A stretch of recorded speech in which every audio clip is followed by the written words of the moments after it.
É comum quando termina um jogo de futebol em que aquele time que tinha tudo para vencer perdeu. Então o jogador fala: aprendemos muito com esse jogo. Sim, a gente aprende muito com as derrotas, mas o importante seria se você ganhasse, aprendesse sem perder. Porque às vezes você passa uma vida toda aprendendo e quando você chega a uma certa idade, tudo que teu conhecimento te dá é talvez um momento para você sentar, tomar um chimarrão e refletir sobre a vida que passou. Quando você chega aos 64 anos, que no meu caso, você no mínimo você está no entardecer da vida, quase anoitecendo. Agora vamos imaginar assim que essa experiência toda que eu tive pela vida, sofrendo, aprendendo, caindo, levantando, fazendo terapia, se tivesse me dado todo um conhecimento e agora aos 64 anos o criador dissesse: tá bom, agora você tem todo esse conhecimento, essa bagagem toda, então eu vou te dar mais 50 anos de vida saudável, com vigor, com força, com energia, para você aproveitar esse conhecimento. Que nem por isso que normalmente quem vai para a universidade é jovem, quase sempre é jovem, porque ele vai lá para aprender, então ele tem toda uma vida pela frente para praticar aquilo que ele aprendeu. Mas na vida não é assim. Eu vejo assim muitos canais de pessoas reclamando, pessimistas, que na verdade hoje nós estamos muito conscientes. Nos meus 64 anos, eu peguei várias fases da vida, né? Eu peguei, por exemplo, teve rádio e TV a válvula, depois transistorizado, com circuito integrado, então depois as TV mais modernas, de tubo, agora as de LED, de plasma e uma série de coisas assim, essa experiência toda.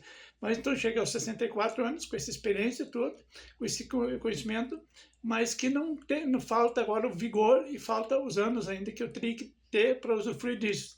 Um dia atrás estava conversando com um vizinho, eu disse assim: a gente até consegue algumas coisas, mas a gente demora muito para conseguir. E quando você conseguiu, você não tem mais aquele tempo para usufruir. Por exemplo, ele ainda se aposentou saudável, mas não com um salário assim que realmente dá condições dele fazer alguma coisa. Ele conseguiu comprar um terreno financiado e tudo que ele fez conseguiu fazer foi transformar o terreno numa horta. Ele não tem dinheiro hoje para construir uma casa e para morar nela. Ele mora numa casa que é a herança do pai dele, então está dividido dos irmãos, mas como ele ficou cuidando do pai, então ele pode morar ali, mas não é dele, é da família, dele e dos irmãos. Mas ninguém está exigindo que ele venda e tal. De certa forma, eles são uma família assim, bastante unida, eles se entendem, né? Eles não brigam. Né? Inclusive, quando a mãe dele adoeceu, ela ficou acho que 15 dias doente até que faleceu. Foi repentino assim. Nesses 15 dias, a casa nunca ficou vazia. Sempre teve alguém de fora, além dele, tinha um outro irmão ali, uma irmã, né? Então, ajudando a cuidar dela, né? Então realmente é impressionante, eles são realmente bastante unidos, eu admiro eles, né? Mas a ideia aqui é sobre a vida, né? Isso como deveria ser mais fácil. E às vezes as pessoas que têm uma vida mais fácil, elas não sabem aproveitar. Por exemplo, a minha filha, ela nasceu no momento mais pobre da minha vida. Mas mesmo assim eu sempre consegui comprar algumas coisinhas para ela.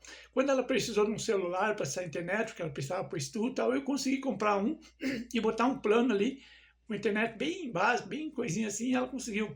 Depois ela precisou do notebook, ela estava fazendo um curso que precisava, então eu fiquei acho que 3 meses economizando, juntando, fazendo pesquisa e consegui comprar um notebook. Depois assim foi indo, daí eu orientei ela para fazer concurso, quando ela tinha 18 anos, ela conseguiu. Acho que foi aos 19 anos que veio o concurso, ela passou, hoje está com 28.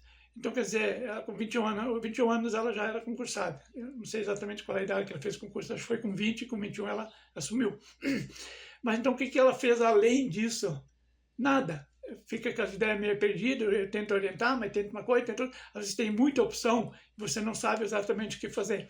A gente, vamos supor, há 60 anos atrás, você não tinha muita opção. Fazer faculdade era um que outro, tinha pouquíssimas universidades também, era só aqueles realmente privilegiados e aqueles que conseguiam suportar o sacrifício. Um dia eu conversei com um jovem, tinha 16 anos, ele já tinha 30 e poucos, e disse: olha, eu e o fulano lá, que eu não conhecia, ele foi um amigo dele, nós entramos na universidade junto, e não deu, sabe? Eu não consegui suportar. Chegou um momento assim de não vale a pena. É muita miséria, muito sofrimento e sempre desesperado eu parei. E ele conseguiu, ele continuou. Hoje ele está bem. Se eu tivesse insistido mais um pouco, eu estaria bem. Naquela época, a pessoa que tinha nível superior não precisava se preocupar com o emprego. Ele nem precisava procurar, as pessoas vinham procurar ele. Hoje é o oposto. Você tem muito mais facilidades para conseguir emprego se você não tiver conhecimento do que se você tiver. Eu, por exemplo, sou técnico eletrônico nível médio. Eu tentei entrar numa empresa grande que tem aqui e eu não consegui. Tem vários amigos meus que não têm formação nenhuma, não tem nada, estão lá empregados. Eles fazem um trabalho bem braçal e tal, mas ganham bem, né? Ganham bem para pessoas pobres, né? Então assim, eu hoje, eu não posso, digamos, reclamar do meu salário. Eu trabalho das 21 às 4 da manhã, eu ganho adicional no turno, eu ganho hora extra, mas não tenho lazer, não tenho vida social, porque depois, digamos, de quase 8 anos, esse ano é o primeiro ano que eu não tenho contas. Não é que eu fosse um cara endividado, é que eu tinha um projeto, eu queria reconstruir a casa, depois reformar meus dentes, depois adquirir algumas tecnologias, queria um computador novo, um notebook, né, um computador novo, um celular novo, algumas coisas. Então agora comprar roupa. Então esse ano é o ano que eu estou conseguindo aplicar dinheiro. Então eu estudei um pouco de finanças, tem vídeos gratuitos no YouTube, é só você pesquisar. Então, esse é o segundo mês que realmente estou aplicando. No mês, os outros meses eu guardava o dinheiro. Dava um pequeno rendimento, mas agora estou estudando, vendo, aplicando algumas coisas diferentes para ver onde rende mais, para daqui talvez a 2 meses eu dar essa parte que rende mais. Então, investir ali, eu vou ficar rico com isso? Não, mas eu vou ter um dinheiro guardado que vai dar uma renda, por exemplo, esse mês, falta ainda o mês de amanhã, eu estou gravando esse vídeo numa quinta-feira, então de hoje para amanhã, encerra o mês que eu estou fazendo a segunda experiência. Então, eu fiz uma previsão com o que ainda vai render de hoje para amanhã, acho que mais uns R$20. Então, esse mês eu vou ter ganho em torno de R$105, digamos assim, na aplicação. Vamos supor que tivesse ganho uns R$100 de aumento, né? Isso é mais ou menos o que eu ganhei também no salário, né? Então, a ideia aqui não é se queixar da vida, aqui é fazer uma reflexão por como a vida poderia ser mais fácil. Você fala com os religiosos, não, a vida é um presente de Deus. Vamos imaginar que eu tivesse um carro que gastasse muito combustível. Eu te dou ele, não precisa pagar nada. Você apenas precisa pagar o IPVA e abastecer ele. Que vantagem teria esse carro para você? Se ele gastasse tanto dinheiro que se você fosse abastecer ele, ia te faltar dinheiro para outras coisas, né? Então, quer dizer, você não ia querer o presente. E também por isso, você não pode vender. Então, no mínimo, você vai deixar na garagem, né? Mas o imposto você tem que pagar todo ano. Mesmo que você não use, você vai ter que pagar. Então, você teria aquele gasto extra que você vai ter que pagar. Isso é a vida. A pessoa diz, a vida é um presente de Deus. Tá, mas é um presente de grego, né? Porque ela sai caro, é difícil para você manter ela. Pelo mínimo que você vai ser morador de rua. Você vai viver com o que as pessoas te dão, certo? Você não vai morrer de fome. Mas o que você tem dessa vida? Que a ideia não é só você respirar, a ideia é você ter um lazer, você ter um lugar para morar, confortável e tal. Hoje eu tenho, não é a casa que eu gostaria de ter. Por exemplo, aqui, né, onde eu moro é uma kitnet, quarto, cozinha e banheiro. Eu não tenho um lugar aqui dentro de casa para botar um vaso de flor, fazer uma coisa. Eu até teria, mas é quente, morre, é pequeno, né? Então, o que eu queria? Eu queria ter uma casa. Então, o próximo passo, talvez para o ano que vem, é conseguir uma casa, conseguir um rendimento maior. Mas a reflexão aqui, como eu falei, não é se queixar, é fazer uma análise da vida, repensar. E, como eu disse, eu não tive grandes oportunidades. Mesmo assim, eu consegui hoje ter uma renda, assim, melhor do que a grande maioria das pessoas, dos meus colegas lá. Eu ganho até o dobro que a minha filha ganha, o concurso dela é um pouquinho melhor, mas porque eu faço hora extra e tenho adicional noturno. A minha filha não faz hora extra, então ela tem só o salário. Ela tem folga, por exemplo, eu estou gravando esse vídeo na véspera do dia 30, na véspera do 1º de maio, né, 20 de abril. Então, quer dizer, amanhã ela não vai trabalhar. Então, ela não vai trabalhar sexta, sábado, domingo, vai folgar 3 dias. E eu vou trabalhar direto. Então, por isso que o meu salário é maior. E o que eu tenho dessa vida? Nada, eu tenho um monte de livros aqui, ó, tem esse aqui, ó, Psicologia Financeira, até foi minha filha que me deu ele há 2 anos atrás, para o dia do meu aniversário. Tem esse livro aqui, livro de ficção, assim, romance, essas coisas, eu tenho só no Kindle, esse Kindle aqui, que até é da minha filha. Eu me lembro que quando a minha filha tinha 10 anos, eu fiz uma pesquisa na internet porque eu queria comprar um equipamento assim, porque eu tinha muito livro pela internet, e você ligar toda vez o computador para ler era um pouco trabalhoso e não era notebook, né, porque os notebooks eram um pouco caros, né? Eu tinha que ler no computador, que era de mesa, né? Eu não podia levar lá no pátio.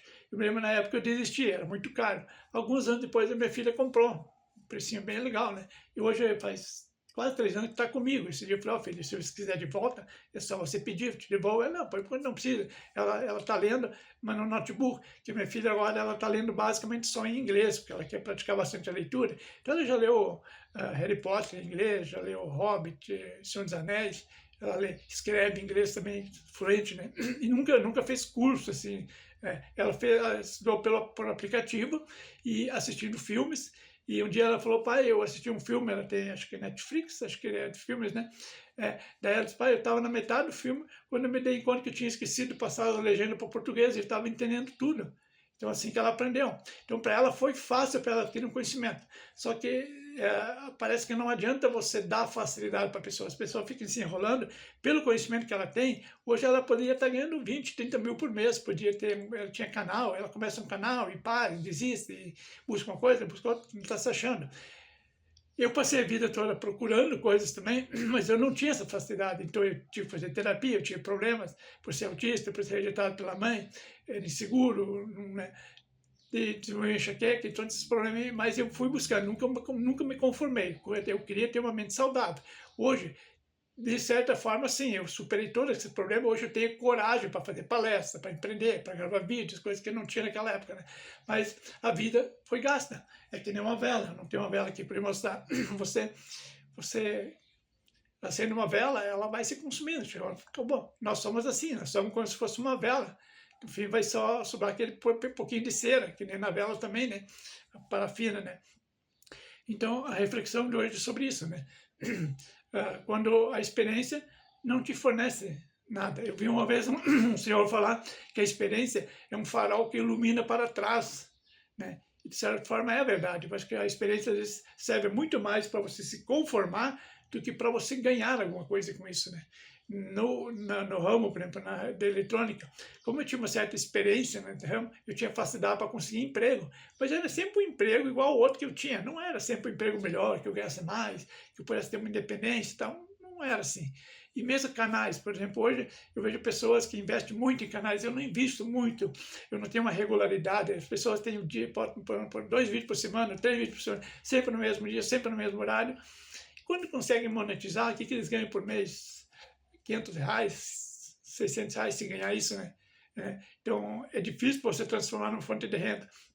E isso é bastante estressante, porque às vezes o pessoal fala, o YouTube fala, eu estou cansado do YouTube, não aguento mais. Aí os caras, vai trabalhar de pedreiro. É diferente, o YouTube ele é cansativo para você criar o conteúdo que você precisa imaginar muito, se desgasta, e depois você tem os haters, as pessoas que te criticam por nada. As pessoas nem entendem o vídeo. Esse dia eu vi uma coisa assim, nossa, o cara não entendeu o vídeo. Ele criticou o vídeo, uma coisa que não tinha nada a ver, ele não entendeu. Outra coisa, eu vi um vídeo sobre, queria falar do que o Pelé falou da Xuxa, e o título dava a entender que esse cara ia falar mal do Pelé e ia falar mal da Xuxa. Quando eu assisti o vídeo, não tinha nada a ver, ele passou o vídeo todo elogiando o Pelé, nossa, que pessoa fantástica, que coisa incrível, como ele me defendeu na situação tal. E o cara botou no calendário, no comentário assim, falar de uma pessoa que não está mais aí para se defender é fácil. Quer dizer, ele comentou pelo título, ele não assistiu o vídeo, né? Porque o vídeo, o cara só falou bem do Pelé, nossa, ele botou ele lá, falou coisas que a gente nem imaginava, como a bondade do Pelé, como ele se preocupava em ajudar a pessoa, né? Ele tinha o lado egoísta e tal, talvez, né? Mas assim, as pessoas estavam em torno dele, nossa, como ele defendia, como ele ajudava, né? E a pessoa comentou aquilo assim, sem assistir o vídeo, né? Então, isso, a reflexão de hoje é isso, né? Que de repente você colocasse no comentário o que você acha. E eu lamento ter perdido todas essas oportunidades, não ter amadurecido antes. Hoje eu costumo dizer que eu tenho uma idade mental de 38 anos. Por quê? Porque foi aos 37, 38 anos que eu entendi a vida, que eu compreendi e que eu comecei a superar os problemas. Eu comecei a fazer coisas que eu não tinha coragem de fazer antes. Só que eu era casado, tinha uma filha, estava endividado, tinha uma série de problemas e não tive oportunidade de colocar um empreendimento, fazer um projeto, uma coisa para ver. Mas tinha experiência. Se eu tivesse tido aquilo aos 25, 30, hoje eu estaria muito melhor. Ou talvez não se sabe, né? Mas acredito que sim, né? Porque às vezes quem vence muito cedo, eu já vi pessoas vencer muito cedo, depois a vida deles virou um tédio, ficaram uma vida sem graça, né? Então, pessoal, isso. Vou continuar tomando meu chimarrão aí e depois vou editar o vídeo. E gratidão se vocês quiserem comentar, curtir, se inscrever no vídeo, no canal, compartilhar. Então, pessoal, até o próximo. Tchau, tchau.